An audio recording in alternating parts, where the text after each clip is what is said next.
Μετά από καιρό ήρθε ξανά στα χέρια μου ένα βραχιόλι που είχα δημιουργήσει από μπρούτζο. Είναι αυτό εδώ, με ανάγλυφα σχέδια. Με τα χρόνια δημιουργήθηκε μια φυσική πατίνα. Δημιουργεί ένα πολύ ωραίο μαύρο κοντράστ στα ανάγλυφα, αλλά και κάποιες κοιλίδες που θέλαμε να τις καθαρίσουμε, οπότε μπήκαμε σε διαδικασία να χρησιμοποιήσουμε δύο τεχνικές. Η μία τεχνική έχει αλεύρι, αλάτι και ξύδι.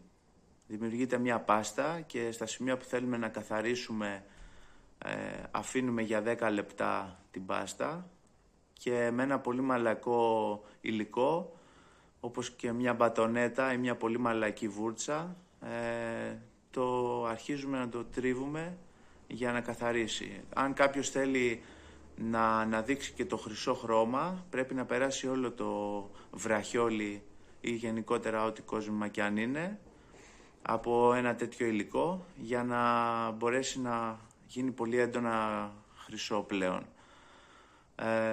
Υλικά όπως ο ρίχαλκος, ο κασίτερος, το ασίμι ή ο χρυσός 9 ή 14 καρατίων δημιουργούν τέτοιες πατίνες και καλό είναι κάποιος να τα φροντίζει μία στο τόσο. Η υγρασία και ο αέρας είναι αυτά που δημιουργούν τέτοιες πατίνες και κάποιος που χρησιμοποιεί τον μπρούτζο ή τον ορίχαλκο είναι υποψιασμένος ότι θα του συμβεί και συνήθως επιλέγουμε τέτοια μέταλλα καθαρά για τέτοιο σκοπό, να δημιουργείται μια παλαίωση.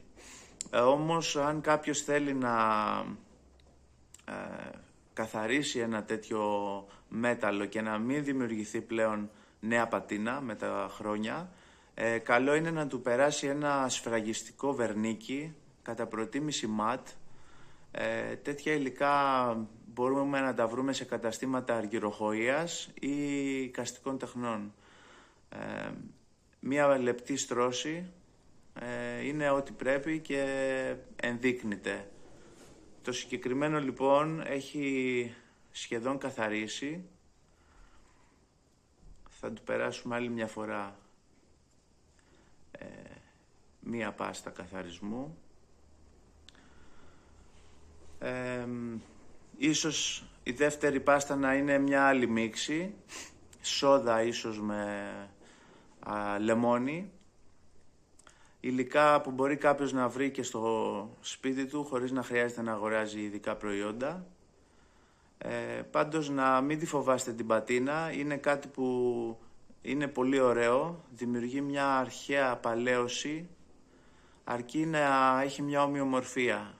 Πολλές φορές όταν φτιάχνουμε ένα κόσμημα του δημιουργούμε εκ των προτέρων μια παλαίωση και όταν φτάσουμε στο χρώμα που θέλουμε μετά βάζουμε το βερνίκι για να παραμείνει ως έχει.